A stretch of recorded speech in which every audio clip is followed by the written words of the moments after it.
Salam sejahtera Malaysia, terima kasih kerana menonton video-video dalam channel ini. Sebelum kita mula, jangan lupa untuk tekan tombol subscribe, share, like dan komen. Let's go!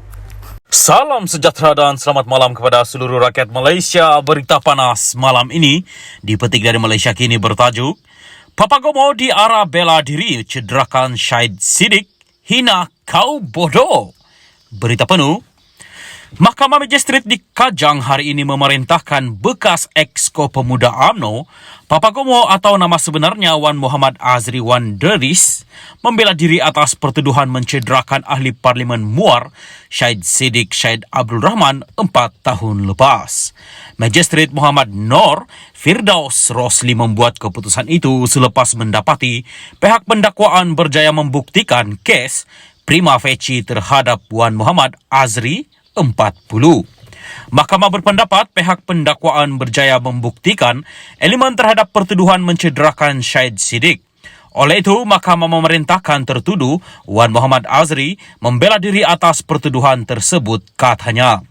Bekas blogger itu turut diperintahkan membela diri atas pertuduhan pindaan, iaitu menyebut perkataan kurang sopan dan menghina Syed Siddiq mengikut Seksyen 14 Akta Kesalahan-Kesalahan Kecil 1955 yang membawa hukuman denda maksimum RM100. Sebelum ini dia didakwa atas pertuduhan mengaibkan kehormatan ahli parlimen tersebut di bawah Seksyen 509 Kanun Keseksaan yang membawa hukuman penjara maksimum 5 tahun atau denda atau kedua-duanya. Bagaimanapun, mahkamah hari ini meminda pertuduhan itu selepas mendapati pihak pendakwaan gagal membuktikan elemen Seksyen 509 Kanun Keseksaan bagi pertuduhan kedua dihadapi tertuduh. Oleh itu, mahkamah meminda pertuduhan terhadap tertuduh kepada menyebut perkataan kurang sopan dan menghina, iaitu kau bodoh terhadap Syed Siddiq, di mana keamanan mungkin akan terganggu, kata Muhammad Noor. Apabila pertuduhan pindaan itu dibacakan semula terhadap Wan Muhammad Azri, dia mengaku tidak bersalah terhadap pertuduhan tersebut. Mahkamah kemudian menetapkan prosiding membela diri selama 4 hari, iaitu pada 22 dan 23 Mei serta 12 dan 13 Jun ini. Sementara itu, Peguam Logan Eskander yang mewakili Wan Muhammad Azri berkata pihaknya masih belum memuktamadkan senarai saksi pembelaan yang akan memberi keterangan pada prosiding membela diri. Pendakwaan dikendalikan Timbalan Pendakwa Raya Nur Farhanim Abdul Halim, manakala Logan turut dibantu Peguam NIK Saiful Adli Burhan. Seramai 11 saksi pendakwaan termasuk Syed Siddiq telah memberi keterangan pada perbicaraan bermula 4 November 2019.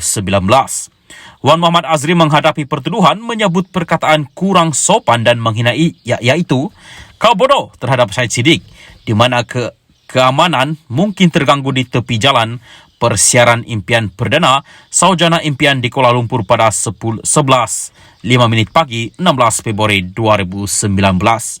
Dia juga turut didakwa sengaja mendatangkan kecederaan terhadap pengasas Parti Ikatan Demokratik Malaysia MUDA itu di bahagian leher dan bahu di tempat, masa dan tarikh sama mengikut Seksyen 323 Kanun sama yang membawa hukuman penjara maksimum setahun atau denda hingga RM2.000 atau kedua-duanya jika sabit kesalahan. Salam sejahtera dan selamat malam kepada seluruh rakyat Malaysia dan pendengar terkini dari Mahkamah. Peguam, Mahkamah tergesa-gesa dalam kes rayuan SRC Najib. Berita penuh. Mahkamah Persekutuan tergesa-gesa semasa perbicaraan rayuan kes rasuah SRC International membabitkan penyelewengan RM42 juta oleh Najib Razak tahun lalu, dakwa peguam utama bekas Perdana Menteri itu. Muhammad Syafiee Abdullah memberitahu panel 5 Hakim Mahkamah Persekutuan hari ini yang dipengerusikan oleh Hakim Besar Sabah dan Sarawak Abdul Rahman Sebli bahawa ini ketara apabila panel hakim tertinggi sebelum ini tidak membenarkan permohonan untuk menangguhkan pendengaran rayuan selama antara 3 hingga 4 bulan. Semasa permohonan semakan Najib untuk mengetepikan keputusan bersalah yang dijatuhkan ke atasnya dan hukuman penjara 12 tahun serta denda Rm210 juta ringgit dalam kes rasuah SRC, Syafiee mendakwa bahawa panel hakim sebelum ini yang dipengerusikan oleh Ketua Hakim Negara Tengku Maimun Tuan Mat telah terkilaf kerana tidak membenarkan permohonan oleh peguam bekas Menteri Keuangan itu untuk penangguhan. Syafiee memberitahu panel hakim sekarang yang juga dianggotai oleh Hakim Mahkamah Persekutuan Vernon Ong Lam Kiat, Rodzaria Bujang dan Nordin Hassan serta Hakim Mahkamah Rayuan Abu Bakar Jais bahawa panel ketika itu juga terkilaf apabila tidak membenarkan peguam Najib ketika itu Hisham Tepotek menarik diri daripada mewakili bekas Perdana Menteri itu.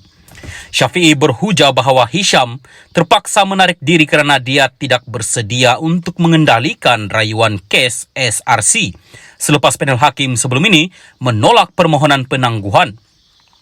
Peguam itu menegaskan bahawa ini menyebabkan Najib tidak mendapat perbicaraan yang adil tahun lalu kerana Hisham terpaksa meneruskan tugasnya tetapi tidak sempat mengemukakan hujahan. Menurut Syafiee, keengganan Mahkamah Persekutuan membenarkan penangguhan itu menyebabkan Najib diwakili peguam yang tidak berkesan. Peguam terdahulu tidak dapat membuat persediaan untuk rayuan. Ini adalah kali pertama berlaku. Apabila rayuan dibuat, terdapat pertukaran peguam, dakwa Syafiee berhubung tindakan Mahkamah Persekutuan tahun lalu yang tidak membenarkan penangguhan itu. Kehadiran Hisham Tepotek sekadar hiasan. Kenapa mahkamah tergesa-gesa? Saya tahu kadangkala peguam bela menggusarkan mahkamah apabila meminta penangguhan dan mahkamah adalah pakar dalam menangani perkara sedemikian. Tetapi ini adalah perkara yang perlu ditangani oleh mahkamah dan bukan dengan menafikan penangguhan tetapi melalui cara lain untuk mematuhi peraturan keadilan semula jadi, kata Syafiee. Peguam bela itu kemudiannya mula mengemukakan dakwaan bahawa Najib beranggapan bahawa dia tidak mendapat keadilan semasa rayuan kes SRC International memandangkan pilihan raya umum ke-15 semakin hampir. Panel Mahkamah Tertinggi ketika itu menolak rayuan kes SRC Najib pada 23 Ogos tahun lalu, manakala Parlimen dibubarkan beberapa bulan kemudian pada 10 Oktober dan diikuti PRU15 pada 19 November. Bagaimanapun, penghujaan lisan berkaitan PRU15 ini membawa kepada bantahan yang dibangkitkan oleh Timbalan Pendakwa Raya V. Sitham Beram.